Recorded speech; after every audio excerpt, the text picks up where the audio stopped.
반갑습니다. 인사드리겠습니다. 네, 반갑습니다.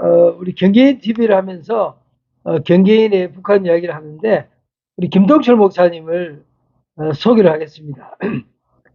북한 비밀 첩보 사업가 경계인은 김동철 박사로 알려져 있습니다. 그는 17년간 북한에서 비밀 첩보 사업가로 활동하며 미국 CIA와 연계된 첩보 임무를 수행한 인물입니다. 김동철 박사님은 서울에서 태어나서 미국에서 교육을 받았고 북한에서 사업을 벌이면서 북한 최고위층과 군부대, 과학자, 사업소 등 다양한 사람들과 교류했으며 북한의 실체를 경험한 분이십니다.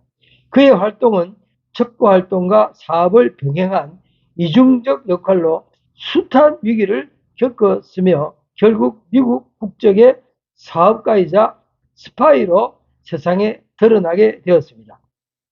김덕철 박사님은 자신의 경험과 북한의 실태를 담아서 경계인이라는 책을 출간을 하셨습니다. 이 사회에 대해서 자신의 이야기를 고백했습니다.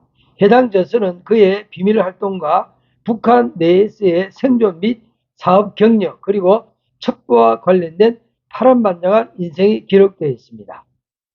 경계인이라는 책입니다.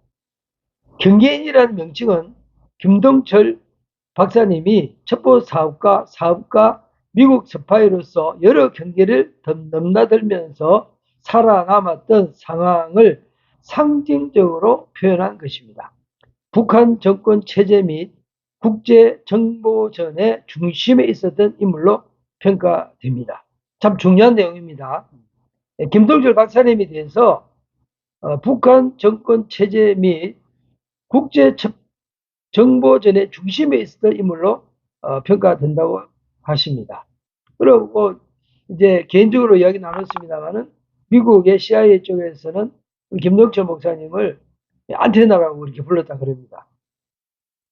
요약하면 북한 비밀 첩보 사업과 경계인은 김동철 박사를 가리키며 CIA 연계 첩보 활동과 사업을 통해 북한의 내망을 경험하고 고백한 인물이십니다. 예.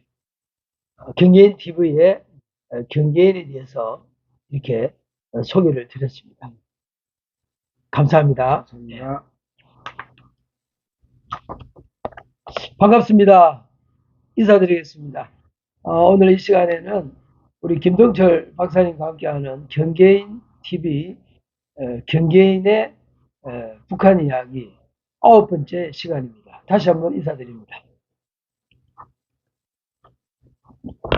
오늘은 이제 김동철 박사님이 보위부에 체포되고 그리고 고문을 받으면서 이렇게 고통스러운 시간을 보내고 그다음에 미국의 트럼프 대통령에 의해서 구출되기 전까지 좀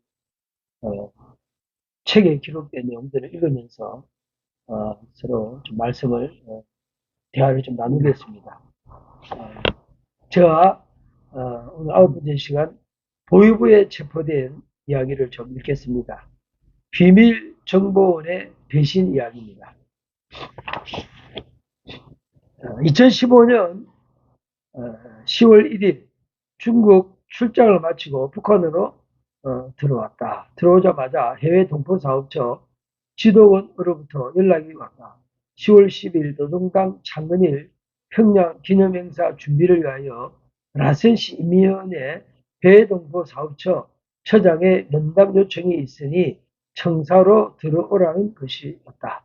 당시 나는 라진선봉 경제특구 해외동포 사업가 대표의 자격으로서 매년 노동당 창건 기념일 평양 행사에 참석했었다. 10월 2일 오전 10시쯤 처장과의 면담을 간단히 마친 후에 처장실을 나와서 나의 자동차 운전석에 올라앉아 시동을 거는 순간 갑자기 자전거 한 대가 나의 자동차 앞을 가로막았다. 나의 비밀정보원 이동길이었다. 그는 자동차 창문을 뚝뚝 두들겼다. 나는 창문을 열어주면서 약간 이상한 예감이 들었다. 이 친구가 이 장소에 나타날 이유가 없었기 때문이었다. 동무가 여기 웬일이야? 나의 질문에 회장님께서 원하셨던 자료입니다. 이동기는 간단하게 대답하면서 누런색 봉투 하나를 조수석으로 휙 던져놓고는 씩 이상야릇한 웃음을 보이더니 이내 자전거를 타고 사라져버렸다. 순간 나는 이상한 생각이 들면서 그 봉투를 열어보니 그 안에는 USB 메모리와 몇 장의 사진들이 들어있었다. 나는 자동차 엑셀을 밟으며 청사 정문을 향해 출발했는데 정문도 채 빠져나가기 전에 시 보이부 전용덕 처장이 나의 자동차 앞을 갑자기 가로막았다. 전 차장은 그 당시까지 라센시 반탐 업무라는 것은 간첩 색출 업무입니다.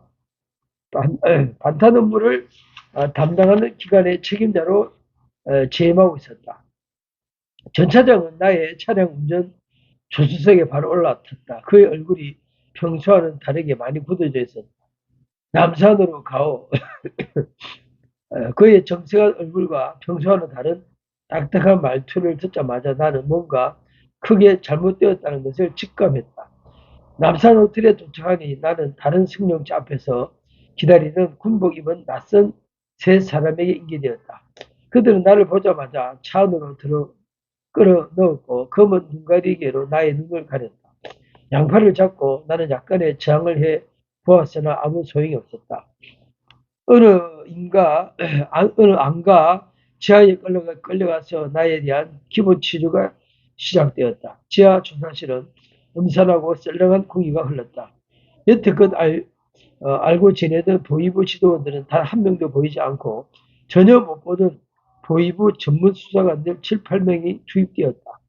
수사관들은 아까 이동길이 차 안으로 던져준 서류 봉투의 자료를 책상 위로 던지면서 본격적인 취조를 시작하였다. 나는 머리가 하얘져 오는 것을 느끼며 이것이 제발 악몽이길 기도했다. 목사님 이제 어느 날 갑자기 이런 일이 이제 벌어졌습니다. 뭐 예감을 못했던 것 같아요. 이건 전혀 못했죠. 예, 못하고, 뭐, 평소에, 생활하듯이 그렇게 했고, 제가 이제, 노동당 창건일이, 준비되어 있기 때문에, 제가 중국에 출장을 나갔다가, 아, 평양의 그 군중대회에 참석을 해야 하기 때문에, 일찍 서둘러서, 다시 북한에 들어왔죠. 들어오자마자 이제 짐을 풀기도 전에 연락이 온 거죠. 지금 여기서 말하는 네, 것처럼. 느닷없이 해동포 사업처에서 저에게 전갈이 전해져 왔죠. 예, 그 해동포 사업처로 와달라. 그래 나는 뭐 이건 평양에 올라가는 일이라고 하니까 네, 아무 의심을 하지 않았죠. 네, 그리고 거기 가서 이제 이야기를 나누고, 어, 제가 그때 이제 돈을 중국에서 제가 은행에서 돈을 찾아왔죠. 달러로. 미국 돈으로 딱 가져와서 해동포 사업주들도 같이 올라가야 하기 때문에 그들의 경비를 제가 한 2천 달러를 예, 줬습니다. 주고, 어, 나오려고 그러는데, 돈을 자꾸 다시 주는 거예요. 예, 딴 때 같으면 그냥 뭐 번개같이 가져가던 애들인데 그걸 자꾸 돌려주는 거예요. 이거 안 받겠다는 거죠. 예, 그래서 그때서부터 또 좀 이상하기도 생각은 했었는데 그런 느낌이 하여튼 들었어요. 그래서 일단 뭐 돈을 안 받겠다고 하니까 그냥 제가 가지고 나왔고 뭐 이제 평양 올라가서 행사에서 만나면 주면 되겠죠. 그래서 나왔어요. 나와서 차를 바로 타려고 하는데 바로 이제 그 창문을 열질 않았죠. 근데 갑자기 알던 여기 청사는 어디 청사를 말하는 거예요? 이게 보이고 아니 저기 해동포 아, 사업차, 사업체 청사. 청사죠. 예. 그래 나와가지고 뭐 바로 어, 차를 타고 이제 정문으로 이제 출발하려고 그러는데 느닷없이 이제 얘가 예. 찾아와서 나에게 이제 그 서리봉투를 던져놓고 얘는 가고 그러면서 이건 기분이 안 좋더라고요. 그래서 그 옆자 조수정에 그 봉투를 그대로 뒀어요. 그대로 두고 이제 막 정문을 빠져나가려고 하는데 이제 보이부처장이 딱 있어요. 그 사람은 내가 잘 알고 나하고 아주 가까운 사이로 지냈으니까. 아, 그래서 이 친구가 차를 가로막더니 조수석으로 차를 딱 타더라고. 타면서 거기 서류 봉투가 있었거든. 그런데 이 전차장이라는 사람이 아예 그냥 일부러 서류 봉투를 그렇게 집어넣은 거네요. 아니지 이제 내 그게 정보원이죠. 걔는 아, 나한테 그 정보를 그 전차장이 배신한 거예요. 그러면. 예. 그래서 이제 아마 얘를 시킨 게 아니고 네. 나중에 알고 보니까 얘가 지금 그 나로 인해서 그동안의 사업에 대한 내용을 추적당한 거지 얘가. 얘는 내 저 정보원이었으니까. 그러니까 얘도 할 수 없이 그 사실을 이제 털어놓고 지금 이제 전용덕이하고 이거는 반탄초장하고 협의를 했겠죠. 야 그러면은 이러이러한 것들을 담아서 어? 지금 해동포 사업체에 가 있으니까 나오면은 이걸 던져주고 넌 나와라. 아마 그렇게 했던 것 같아. 그러니까는 거기 그 장소에는 얘가 올 장소도 아니고 와서도 안 되는 장소거든. 그래서 아 이때서부터 이제 큰 일이 벌어졌구나라는 거를 그때 내가 직감을 하고 상당히 그 마음이 불안하고 초조했었죠. 이 전차장이라는 분은 한 몇 년이라 그 목사님이 나하고 도와주고. 같이 뭐 이 친구하고는 특별한 사업은 하지 않았어도 내가 사업하는 과정에 좀 도움을 많이 줄 수 있는 입장에 있었던 사람이고 또 더구나 나는 외국인이고 얘는 반탄을 지금 하는 그러한 일을 하는 보이지도였기 때문에 보이지도부인데 목사님을 도와가지고 그렇죠. 이제 그 정보 수집하는 협조했다는 이야기. 아니지. 그건 아니고. 그건 얘한테는 할 수가 할 수가 없는 없고. 거지. 다만 호텔 사업에 이제 관련해서. 내가 사업을 거기서 하고 또 자기네들 사람들하고 사업을 하니까 거기에 대해서 사업 관련해서. 좀 자기도 나한테 그 도움을 요청을 했던 거지. 이러한 사람, 이런 기업소에서 뭘 하려고 그러니까 당신이 이걸 좀 도와달라. 이런 부탁을 서로 주고받고 해서 잘 알죠. 그래서 항상 이 친구의 도움을 내가 많이 받고 있었죠, 또. 그러다가 이제 그날 그런 일들이 벌어지고 난 뒤로부터는 이제 상당히 저하고는 이제 정말 어떻게 보면은 서로 간에 이런 일이 있기 이전에는 그야말로 뭐 가깝게 지내던 사람인데 갑작스럽게 이제 자기 그러니까 목사님 때문에 그분이 이제 조사를 받은 거네요. 혹시 관계될까봐. 그런 것도 아니고. 아니 그 정보원이 체포가 돼가지고 이 보이부 반탄과에 가고 얘가 조사를 먼저 받은 거죠. 받고 난 뒤에 전영덕이라고 하는 이 처장이 작업을 한 거죠. 야 이렇게 저 사람이 저 안에 들어가서 나올 텐데 이거 나오면 네가 던져주고 넌 가라. 뭐 이렇게 했던 것 같아 이거를. 그래서 이제 전영덕이가 내 차 옆에 타고 그때서부터는 이제 그야말로 안면 바꾼 거죠. 바꾸면서 이제 실질적으로 이제 본격적인 그동안에 내가 그 첩보 수집을 했던 것에 대해서 이제 신문을 하게 되고 나는 이 네. 조사를 받게 된 거예요. 남산 호텔로 여기 뭐 이래 7, 8명이 투입됐으면은 예, 상당히 많이 투입됐는데 그렇죠. 예. 한두 명 많이. 예. 예, 이때는 이제 그야말로 나도 이제 뭐 어떻게 해야 할지 예. 이 지금 상황이 앞으로 어떻게 전개될 것인가라는 것을 뭐 대략은 예측은 되는데 또 어떻게 할 방도가 없는 거예요. 그러니까 그때로부터 내가 체포가 돼가지고 구금된 상태에서 1차 조사를 나선 시의 보위부에서 제가 조사를 받은 거죠. 제가 계속 읽겠습니다. 3년 전에 무식권 에베트 최고 전원 모두 시보위부 전 차장과 1대1로 앉았다. 전 차장은 나의 취조 책상 위에 한 장의 종이를 던져주었다. 그 종이에는 내가 그동안 리동길과 회사 부사장에게 지시한 비밀 첩보 활동과 반체제 활동에 대한 내용 13개가 적혀 있었다. 전 차장은 리동길의 밀고로 이미 리동길과 연관된 첩보 활동을 다 파악하고 있었으며 리동길이 차원으로 던져준 증거물, USB 메모리와 사진들은 이미 사전에 서로 다 짜인 각본이었다. 전 차장은 책상 위에 놓인 그 종이를 손가락으로 연이어 딱딱 두드리면서 강압적으로 말했다. 이것이 당신이 저지른 13개 항목이요. 여기서 잘 생각해보고 13가지니까 당신이 말할 수 있는 것만 말해보시오.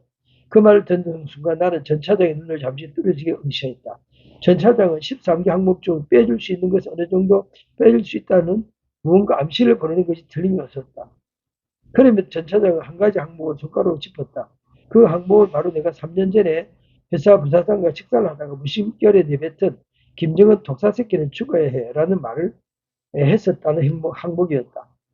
내가 체포된 후에 회사 부사장도 보위부에 끌려가서 취조를 당할 것을 뻔히 예상을 했지만 3년 전에 그냥 한마디 한 것에 불과하니 참 속이 상했다. 다른 것은 몰라도 최고 존엄 모독죄는 내래 어떻게 넘어갈 수가 없어 라는 전 차장의 말은 이 정만큼은 이실 짓고 하여서 인정하라는 말이었다. 그러면 나머지 행동들은 항목들은 어느 정도 봐주겠다는 딜을 제기했던 것이었다. 참 황당했었지만 거기서 내가 그 항목을 부인하게 되면 결국 회사 부사장은 더욱더 고초를 당할 것이 분명했다. 부사장이 더욱 심한 고초를 당하게 되면 더 큰 제목이 드러날 수도 있을 것 같았다. 왜냐하면 그 13개 항목 중에는 아직 드러나지 않은 더 큰 건수들이 많이 빠져 있었기 때문이다. 나는 판단을 빠르게 해야 했다. 결국 전 차장의 요구를 받아들이면서 부사장을 보호해야겠다는 생각이 들었다. 좋소. 내가 그 말을 했소. 인정하겠소. 내가 그 말을 인정하고 난 후에 부사장은 큰 고초 없이 풀려날 수 있었다. 부사장이 내가 최고 존엄 모두 말을 했던 사실을 실토했던 것은 내가 부사장에게 지시했던 더 큰 건수를 숨기기 위해 고육지책이었으리라는 생각이 들었다. 하여튼 라센시 보위부 받담처 전 차장과의 오랜 예정이 그래도 나의 첫 취조 단계에서의 죄목을 어느 정도 경감시켜 주었던 것이다. 예. 이게 지금 그 부사장님하고 뭔가 마음으로 이렇게 마음이 좀 통했나 봐요. 그렇죠. 이게 딱 보는 순간에. 정말 그때 상황을 지금 이제 좀 많이 오래돼서 좀 희미하지만 지금 이러한 걸 보니까 좀 그때 생각이 어렴풋이 나긴 납니다. 제가 해동포 사업처에서 차를 몰고 나오는 그 순간서부터 이제 앞으로 진행되어져야 할 이런 위험한 상황을 정말 그때서부터는 이제 정말 빠른 판단으로 이제 그 취조를 받으면서도 정말 이 생각을 해야 되죠. 어떻게 그 하면 13개 항목을 보니까 이 부사장이 다 물었구나. 네. 진짜 중요한 거 뺐구나. 예. 이제 그렇죠. 그래서 이걸 어떻게든지 이게 만약에 잘못되어져 버리면은 뭐 13개 항목이 아니라 어마무시하게 나올 수 있는 그런 상황이었죠. 그래서 제가 부사장을 일부러 이거에 더 이상 끌어들이면 안 되겠다 하는 판단이 서서 그냥 그 선에서 내가 인정하고 부사장을 일단 제외시킨 거죠. 그 바람에 이제 부사장은 이제 거기서 풀려나게 된 것이고, 나는 이제 이미 내가 실토를 했기 때문에 그것을 기반으로 해서 1차 조사가 이제 시작이 된 거죠. 그래, 거기에서 이제 좀 전영덕 처장하고 사실 인간적인 그런 감정들이 있어서 그런지 몰라도 전 차장도 나에게 도움을 줄 수 있는 것을 최대한으로 노력을 해서 해줬고, 사실 말은 안 했어도 서로 이렇게 그렇지. 눈빛으로 나하고 같이 생활한 지가 꽤 오래된 사람이기 때문에 그 사람도 놀랬을 거예요. 그 사람 자체도 놀랬을 거라고. 그러니까 이제 그때 당시에는 그래도 반탄과의 처장이고 자기가 이 사건을 맡아서 지금 진위해야 할 그런 위치에 있기 때문에 아무래도 이 나를 봐준다는 게 또 쉽지는 않았을 거예요. 응? 쉽지는 않았고, 그럼에도 불구하고 뭔가 이렇게 자기가 노력을 해서 좀 나에 대한 어떤 치조를 예? 그나마 그래도 시였으니까 좀 봐줬죠. 근데 부사장을 보여드린 거네요. 예, 일단 부사장은 내가 빼놔야만이 그 다음 순서에 어떤 일이 벌어져도 내가 홀가분하게 대처해 갈 수 있다고 판단해서 순간순간 그냥 순간순간 머릿속으로 그렇죠. 예. 지금 계속 읽겠습니다. 예. 체포된 후에 고문과 사형 판결 감형까지입니다. 소제목으로는 차원 다른 평양 보위부 취조 고문. 그럼 이제 나재성공 청사에서 평양으로 그렇죠. 가신 거네요. 이첩된 거. 네, 제가 읽겠습니다. 2015년 11월 7일 나는 라선시 인민위원회 보위부에서 1개월의 기본 체조를 마친 후에 평양으로 압송되었다. 평양 국가보위부 초대소 취조실에서의 중앙당 차원의 본격적인 조사가 다시 시작되었다. 오전 9시부터 저녁 8시까지 4명의 조사관이 교대로 번갈아 가면서 나를 취조하였다. 라선시 보위부에서 진행되었던 조사관들과는 완전히 차원이 다른 위압적인 분위기와 방식으로 나의 그 불안감과 압박감은 날이 갈수록 심해졌다. 리동길 정보원 이외에 나와 연계된 휴먼트의 색출과 17년 동안 나와 사업을 함께한 모든 북한 군인, 관료, 기관 및 관련인들과의 접촉과 교류 사항 등을 다 밝혀내기 위한 집요한 취조는 신체적, 심리적인 고문까지 이어졌다. 구타는 주로 상처가 나지 않는 급소에 가해졌다. 어깨에 가운데 움푹 들어간 부위와 목 뒤에 특히 가슴 명치 부위에 주먹으로 한 번 막아줘도 숨을 쉴 수가 없었다. 둥근 봉으로 허벅지를 맞게 되면 다리에 맥이 탁 풀리면서 그냥 그 자리에 풀썩 주저앉을 수밖에 없었다. 다리가 부들부들 떨려서 다시 일어나기조차 힘들었다. 그 둥근 봉은 나의 발바닥을 책상 위에 올려놓고 두들겨 패는 용도로도 사용되었다. 어떤 때는 구두발에 찍혀서 왼손 가운데 손가락이 분질러 치게 되었다. 그 당시에 신체적 고문으로 인한 상처와 후유증은 아직도 나의 신체에 남아있다. 이러한 신체 군타 이외에 하얀 벽에 코가 닿을 정도로 가깝게 서서 2시간 정도 그냥 서 있게 할 때도 있었다. 그러나 내가 제일 견디기 어려웠던 고문은 물고문이었다. 반탕기간 취조실 안에는 욕조가 있다. 물이 가득 채워진 욕조 앞에 손을 뒤로 묶은 채 무릎을 꿇게 하고 머리를 욕조 안에 밀어 넣으면 1분도 견디기가 어렵다. 그 공포와 두려움, 괴로움은 당해보지 않는 사람은 상상조차 하기도 힘들다. 신체적 고문을 하지 않을 시에는 정신적 압박이 가해졌다. 국가 반체제 행위와 간첩 활동은 100번 주고마땅하다. 무조건 사형이니까 살아나갈 생각은 주도 말아라. 라는 등의 압박은 이미 내가 죽은 목숨과 다름이 없으니 삶을 포기하라는 말이었다. 어차피 죽을 목숨이니까 모든 것을 포기하고 다 자백하라는 말이 없다. 예, 평양에서의 도의부 취조 고문에 대해서 이렇게 참 짧게 썼습니다. 이 짧은 내용 뭐 얼마나 많은 걸 압축했겠습니까? 그죠? 정신적 고문과 육체적 고문 두 가지 이야기를 하셨어요. 이제 라선시에서 제가 그 취조를 받을 때만 해도 그걸 나와 친하게 지냈던 그 전영덕 처장이 있었기 때문에 그나마 좀 어떤 그런 뭐 심한 구타라든지 그런 거는 없었습니다. 거기에서는 없었는데 이제 평양에 올라와서는 난 평양에서 뭐 물론 이제 평양이라는 곳은 뭐 내가 이런 취조를 당하리라 생각했던 곳은 아니었는데 예, 이제는 예, 평양에서 이러한 전혀 예, 뭐 생각지도 못했던 그러한 그 환경 속에서 취조를 받고 고문을 당하는 일을 겪고 보니까 이건 무서운 거예요. 예, 정말 무서운 겁니다. 예, 그때 이제 평양에 도착하자마자 이제 그 보이부 애들이 있는 그 안가지요. 거기가 이제 아마 제가 생각할 때는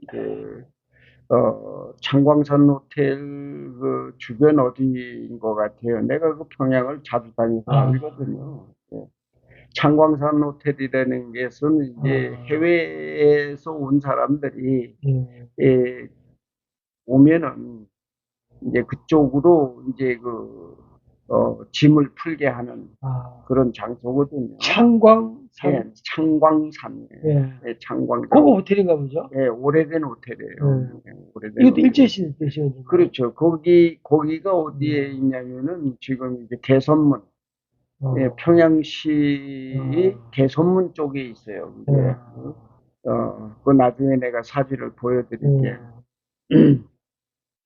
예, 아무리 봐도 안가는 안 간데 지금 감은 내가 모르겠더라고. 눈 가리고 일단 들어왔기 때문에 이게 어디까지 와 있는지 내가 지금 모르는 거죠. 근데 취조를 하고 나서 그때 이제 그 시간을 이제 취조가 끝났을 때는 개인 시간을 주니까 그때 이제 제가 창문을 이렇게 다 닫았어요. 열으면 안 되는 거예요. 그래서 살짝 이제 물론 카메라가 있긴 하지만 그래도 창문을 조금 이렇게 열어 보면서 위치를 파악해 보니까 이게 제가 기억이 나는 그런 지형인 것 같은데 확실하게는 모르겠더라고.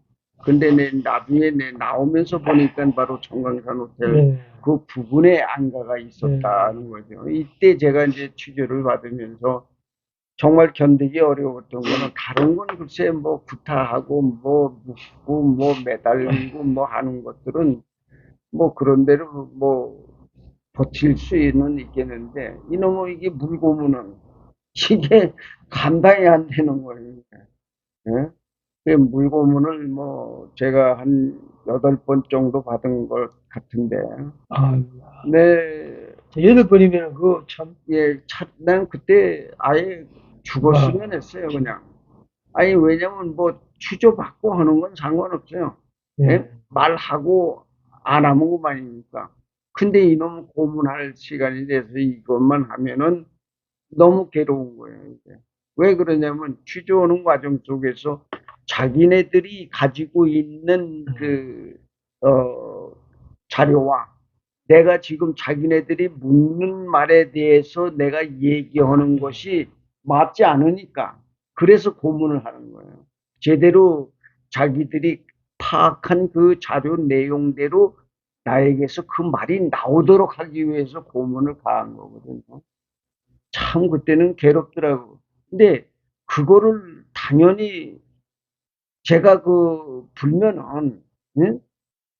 뭐 인정하고 얘기해 주면은 뭐 그냥 무사히 넘어갈 수 있었겠지만은 근데 내가 그걸 일일이 다 얘기하면은 나는 정말 그 살아나오기 힘들었던 거거든요. 그래서 그것을 어떻게든지 감추기 위해서 고문을 견뎌낼 수밖에 없었다는 거예요. 음, 물론 이제 걔네들이 가지고 있는 모든 자료가 사실이에요.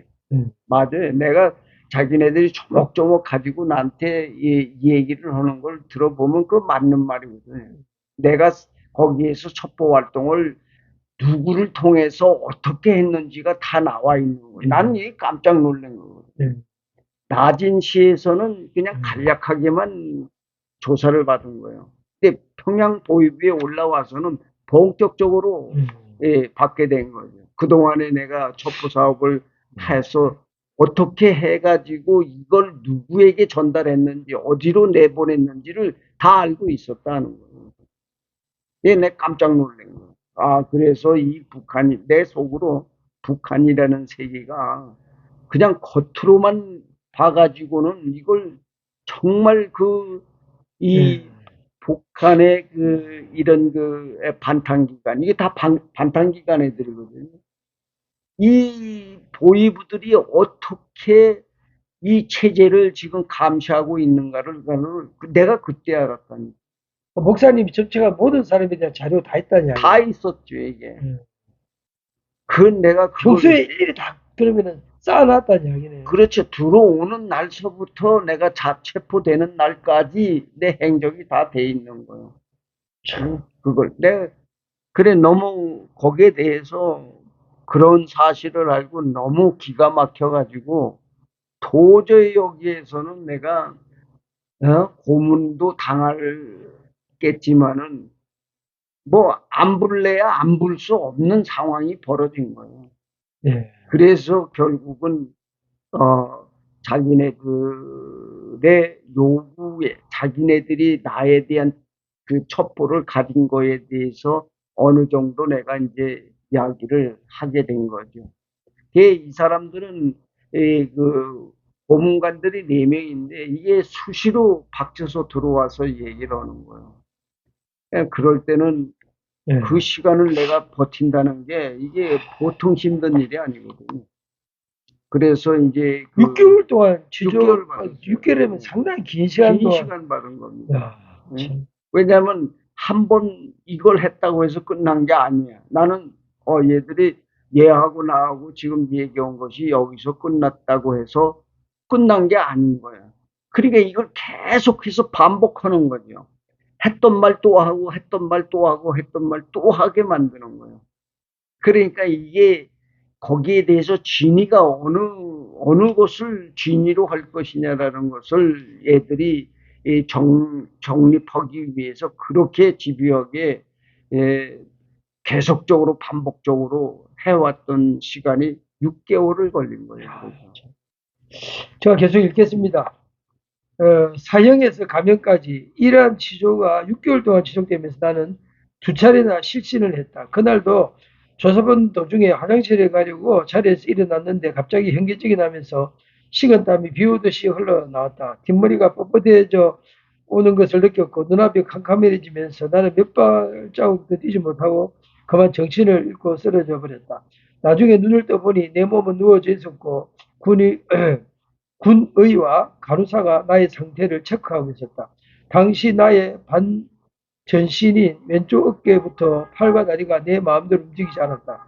그때는 별다른 치료 방법이 없었고 특별 응급 조치로 군의가 나에게 밀양의 사향을 주었고 그 사향을 먹고 이 30분 지난 후에 얼마 지나니 나 입에서 큰 숨이 나오면서 혈색이 돌아왔고 몸에 기운이 돌아오는 것을 느낄 수 있었다. 내 생애 최악의 스트레스를 받으면서 일어난 순간적인 뇌혈전 증세에서 간절히 벗어나는 순간이었다. 나는 그 후에 강제노동 수용소에서도 한번 실신하고 도합 세 차례나 정신을 잃었었다. 나는 6개월의 취조 당시에 이미 삶을 포기한 상태였으므로 하루속 이 결혼 취조가 끝나서 조용히 형장 이슬로 빨리 사라지기를 원했다. 지난 날을 후회한들 무슨 소용이 있겠는가. 저녁에 혼자 있을 때는 나는 하느님께 날마다 기도했다. 제발 이 고통의 날들을 속히 끝내어 하나님 곁으로 빨리 갈 수 있게끔 해달라고 기도했다. 그러나 내가 이들의 취조에 자백해야 할 말과 하지 말아야 할 말들이 있었다. 나의 말 한마디에 어떤 이는 살 수 있고 어떤 이는 죽을 수 있었기 때문이었다. 수사관들은 나에게 최대한 많은 이름이 나오게 하는 것이 목적이었고 나는 어떻게 해서라도 적은 이름이 나오게 하는 것이 나의 마지막 가는 길에 그들에게 할 수 있는 최선의 선행이었다.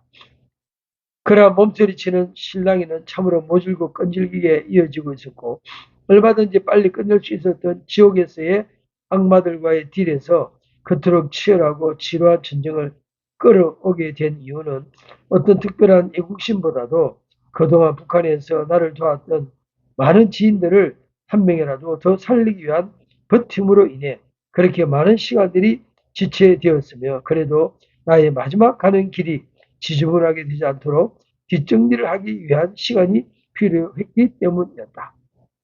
그러한 해가 바뀌어 2016년 1월 미국 CNN 방송국과의 단독 기자회견을 거치고 4월 25일 평양에서 국내외 외신 기자회견이 진행되었다.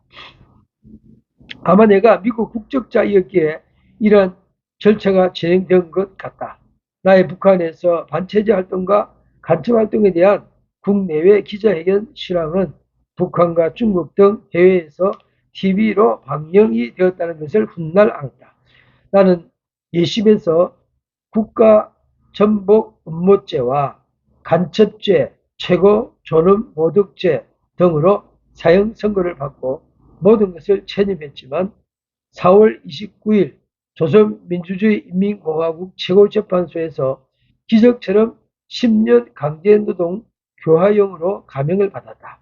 아마 내가 그동안 10수년간 북한에서 활동했던 구제사업가, 경제공헌, 김정일에게 받은 3번의 표창이 정상 참작이 되었고 미국인이라는 특수 상황이 적용되었던 것 같았으며 무엇보다도 제일 큰 손인 하나님의 은총이 컸었다.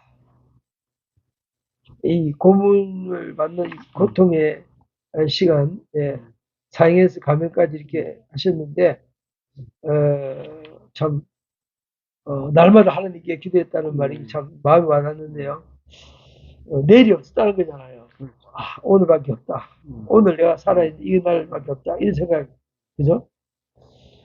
그래도 이 목사님이 끝까지 버티셔가지고, 예? 많은 사람 살린 것 같아요. 근데 그때 이제 보이부 이 사람 그 취조관들 뭐 덩치가 난 북한 애들이 다 작은데 난 그렇게 덩치가 큰 애들 또 처음 봤어. 그 얘네들이 요구하는 건 그거죠. 그동안에 오랜 동안에 당신이 이런 정보 사업을 하고 첩보 사업을 했으면 정말 당신이 요구된 것을 해줄 수 있었던 사람들이 각계각층에 많이 있었을 것이라는 거죠. 그거를 이제 얘기를 하라는 거거든요. 근데 만약에 내가 그걸 다 얘기하면 지금 뭐 그 사람들이 물론 뭐 어떻게 되겠는지는 내 모르겠지만은 그걸 다 불어넣으면 이거 6개월이나 1년을 가도 나는 조사만 많은 군인도 있고 뭐 또 관료, 그렇죠. 기관, 뭐 각종 있어요, 뭐 군대 안에서부터 해서 경제 관련해가지고 목사님 활동했을 때 왜냐면 보면은 경제 활동도 많이 했잖아요. 그렇죠. 그러면 관계된 사람이 얼마나 많았겠습니까? 그거를 내가 다 얘기 일일이 해주면 그 사람들 다 붙들어다가 또 조사할 거 아닙니까? 그러면 그 사람에게서 조사가 끝나면 또 다른 조사가 또 있을 테고. 그래서 일단은 제가 나진시에서 나와 함께 정보원으로 일을 해줬던 사람들만 제가 6명을 불렀어요. 네. 할 수 없이. 그러나 평양에 있는 이 사람들을 부를 수가 없어요. 왜 그러냐? 이 사람들은 다 고위직이고, 그야말로, 중앙당의 뭐 조직 지도부에 속해 있는 사람도 있고, 또 군부의,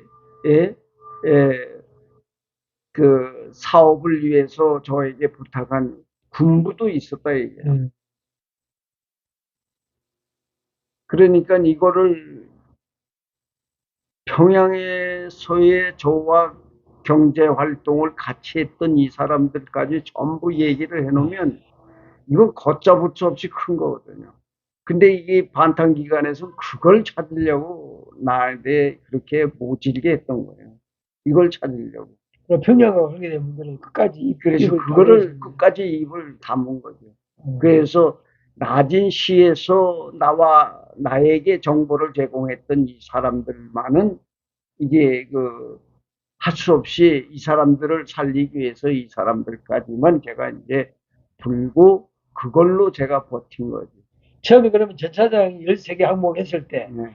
그 안에 이제 평양 관계된 분들은 별로 없었다는 이야기예요. 그렇죠. 그러니까 네. 많이 축소를 해가지고 걔네들도 그걸 알고 있었죠. 알고 네. 있었는데 자기네들 선에서는 그걸로 해서 올려 보냈는데 얘들은 그게 아니었다는.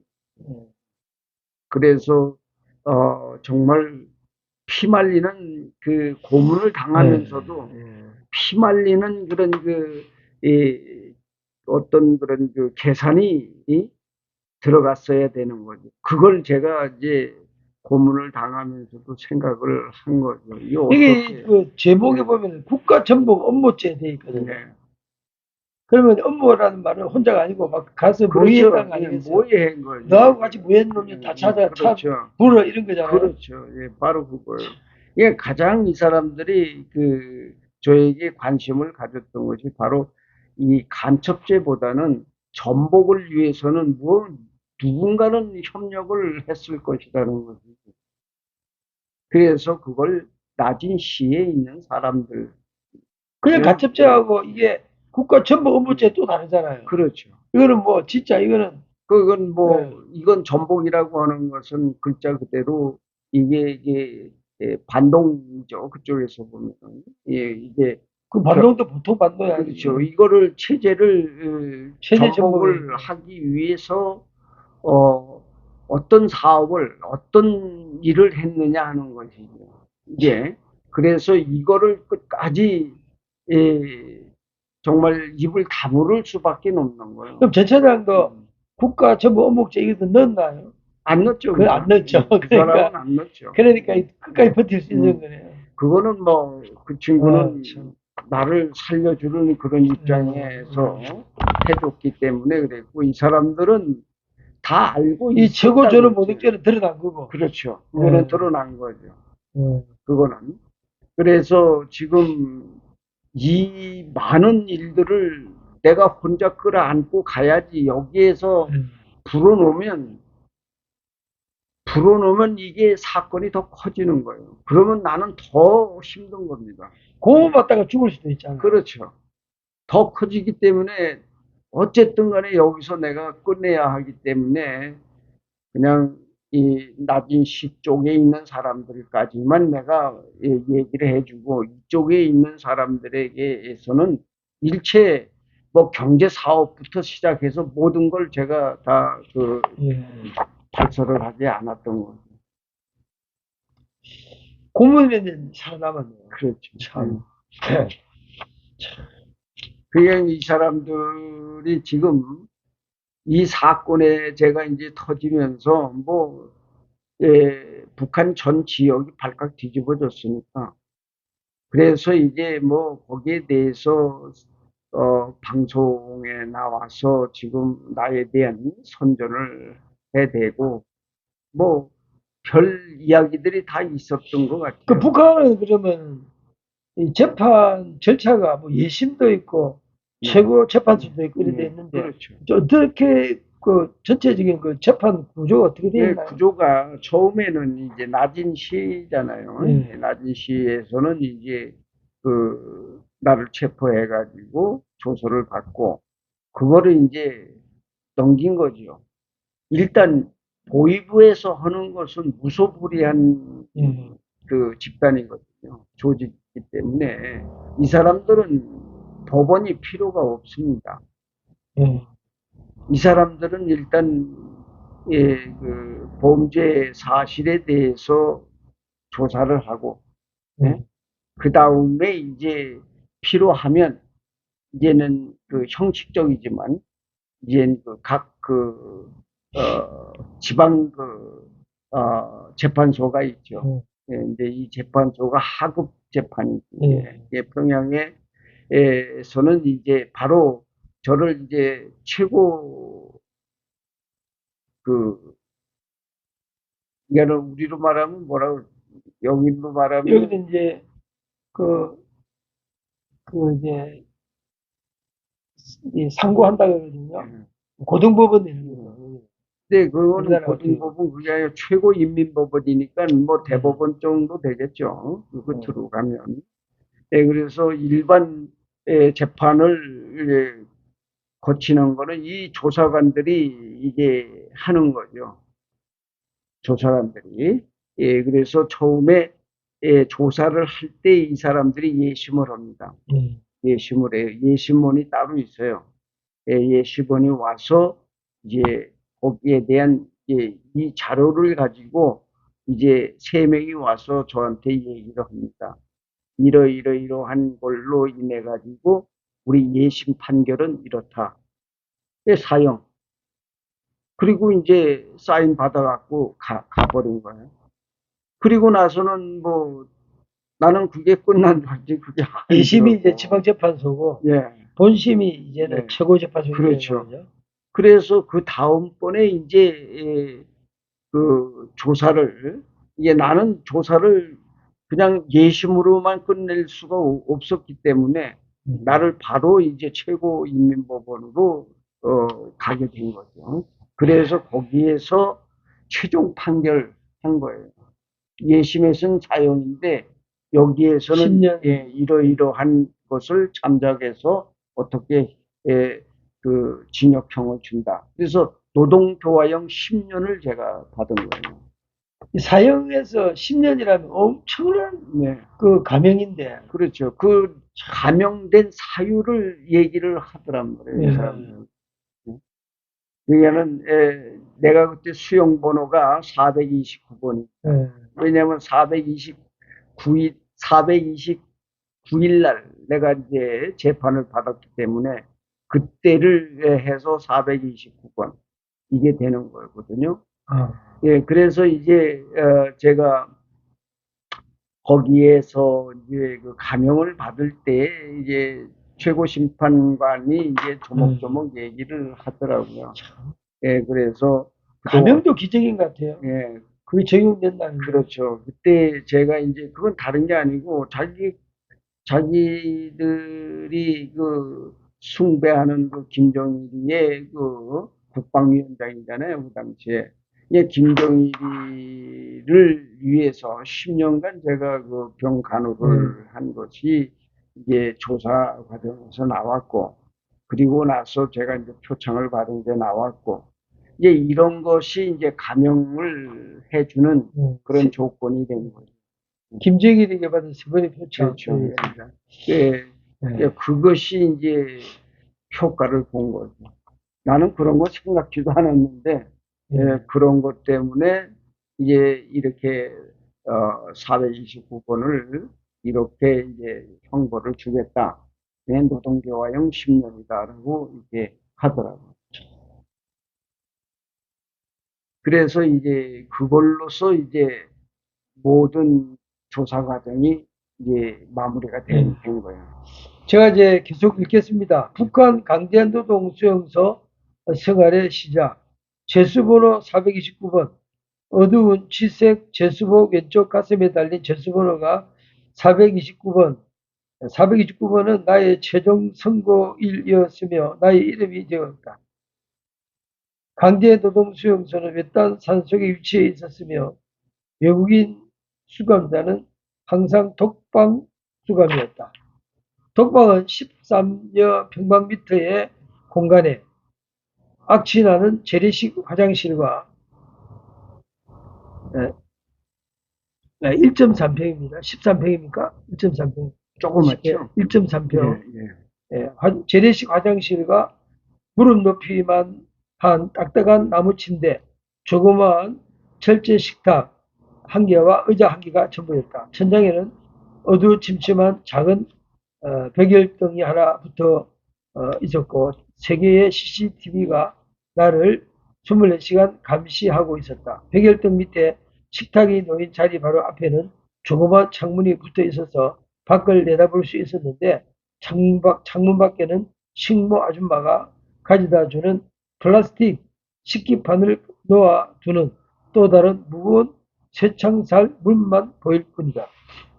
화장실은 볼일을 보고 난 후에는 물바가지로 물을 부어서 씻어 내려야 한다. 아침 6시에 기상하여 저녁 10시에 취침이며 아침 식사 시간은 오전 7시, 점심 식사는 오후 12시 30분, 저녁은 오후 6시였다.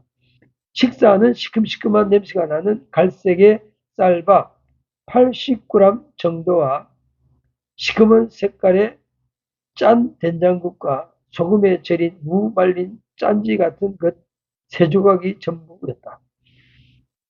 밥 한 줌, 국 하나, 반찬 하나가 전부였다. 갈색밥은 오래된 묵은 쌀이 변색된 것 같았고 쿰쿰한 냄새가 났지만 그나마 손바닥 한 줌도 안 될 만큼 양이 적었다. 나의 3년 가까운 강제노동수용소 수감 기간에 이 메뉴가 단 한 번도 바뀐 적이 없었다.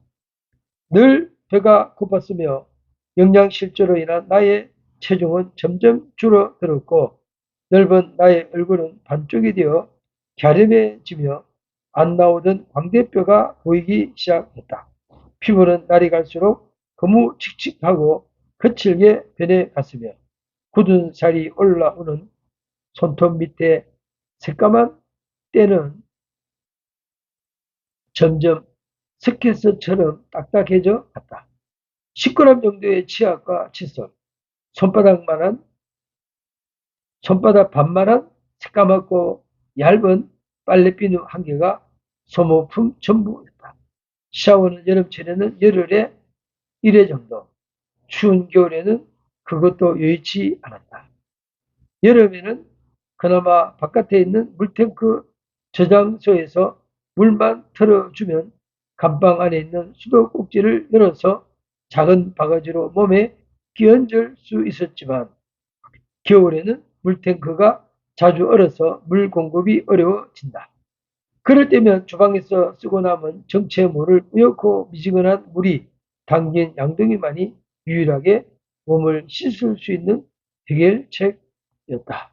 이제 북한의 참 수용소 생활의 이야기를 지금 하고 있습니다. 참 힘든 이제 시간들. 예, 그 수용소 안에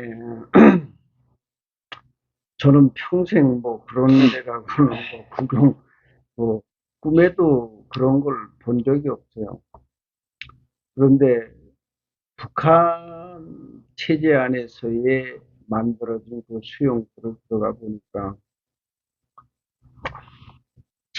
이게 정말 어떻게 말로 다 표현할 수 없는 그런 아주 그 열악한 환경이죠. 네. 참, 왜냐면 한번 생각해 보세요. 자기네들도 먹을 게 부족해서 뭘, 응? 참, 힘들게 사는데, 아니, 죄를 짓고 들어온 사람을 따뜻한 밥을 주고 뭘 좋게 해줄 리 있습니까? 여기 보니까 밥 한 줌, 국 하나, 반찬 하나, 이거를 이 메뉴 안 바뀌고 그냥 계속 똑같은 거를 똑같은 거예요. 막 아침, 점심, 저녁 다 똑같은 거예요. 예, 야. 세 끼가 그렇고 내가 3년 동안 그렇게 꼬박 먹었어요. 그러니까 이걸 뭘 나는 그런 생각이 드냐면, 그래도 내가 여기서 10년이란 이제 생활을 해야 할 텐데, 과연 내가 이렇게, 이런 조건 속에서 내가 10년을 산다면은 차라리 내가 죽는 게 낫겠다 싶어서 이게 보세요. 자살을 내가 시도를 했어요. 쌀로 이거 한 주먹이랑 이거 돼서 요거. 네. 그다음에 이제 된장국, 시커먼 네. 된장국 하나, 네. 그다음에 소금에 절인 무말랭이 하나. 그래가지고 그거를 하루 세 끼를 먹고 그것도 꽃빵 매 그거만 먹었단 말이에요. 그렇죠. 야, 뭐 거기는 뭐 고기라는 건 뭐 이거는 생각할 필요도 없는 거고, 뭐 고기가 있어야 줄 거 아니에요. 10년이라는 세월이 10년 전에 막 죽으라는 이야기예요. 그렇죠. 이거는 거기서 10년을 이게 산다고 하는 것은 언도는 10년이지만 10년 전에 죽으라는 말이네요. 그냥. 예? 그러니까 저는 이제 이게 노동교화형 10년이거든요. 거기는 대부분이 다 노동교화형이래요. 그러니까 일반적인 사람들도 제가 뭐 이 책에다는 그런 걸 안 썼지만은 제가 어디에 뭐 예를 들어서 무슨 뭐 강연이 있거나 뭐 이런 데 가면은 소상하게 얘기합니다. 북한 실태에 대해서. 왜냐하면 책에는 이걸 다 쓸 수는 없지 않습니까? 이게 북한에서의 그 수용소라고 하는 이 단어, 그 다음에 감옥, 과연 어느 게 진실이냐, 이게. 난 감옥 갔잖아요. 수용소 갔다 왔잖아요. 응?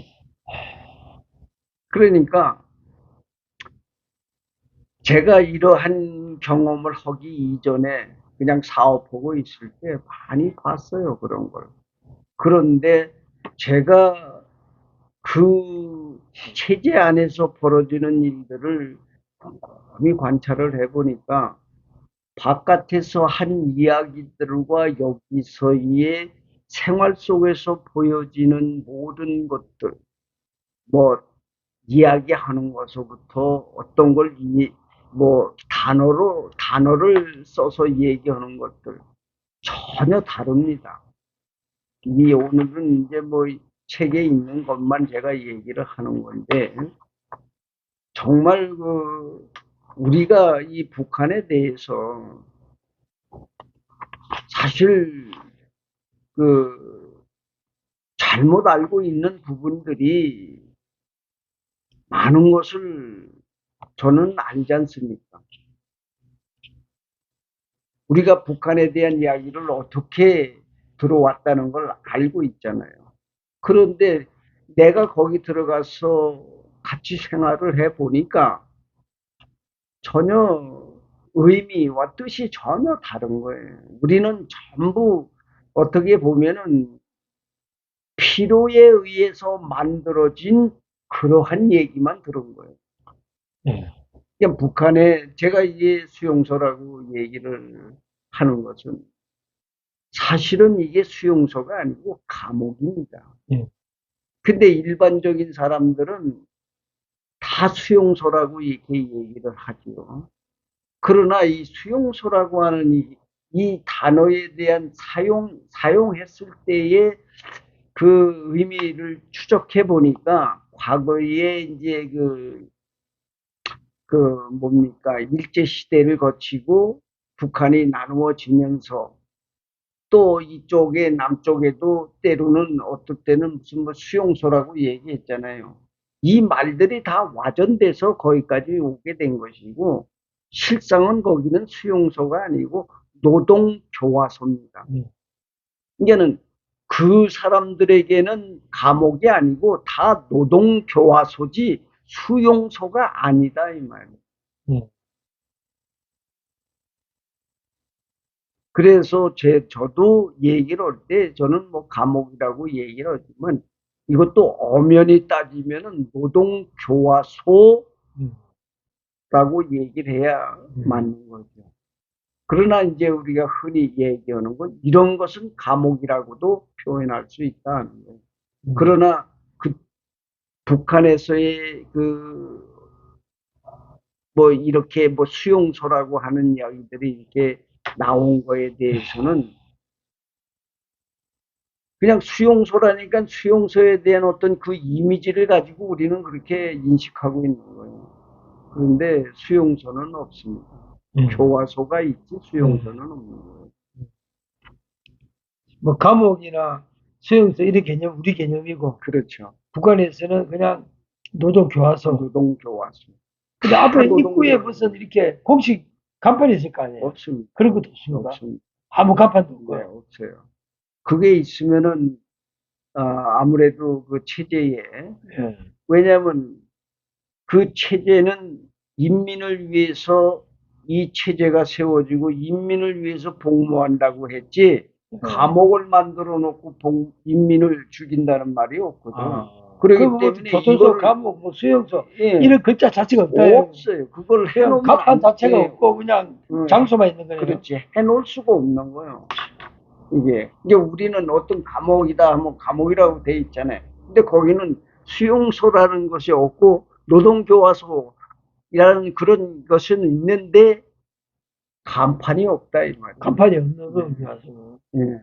그게 그러니까 있으면은 명칭을 부르기에 달렸네요. 그렇죠. 그게 있으면은 자기네들 말이 안 맞잖아. 어. 인민을 위해서 뭘 한다고 했는데 인민을 전부 수용소에 가둬놓고 뭐 감옥에 가둬놓는다고 이름 붙이겠어요? 그걸 우리 좀 똑똑히 알아야 할 필요가 있다. 예, 오늘 그 9번째 시간 여기까지 하고요. 10번째 다음에는 강제노동 생활에 대한 구체적인 이야기들이 나옵니다. 오늘은 9번째 시간 여기까지만 하겠습니다. 예, 감사합니다. 예, 예, 감사합니다. 인사드리겠습니다. 다음 시간에 또 뵙겠습니다.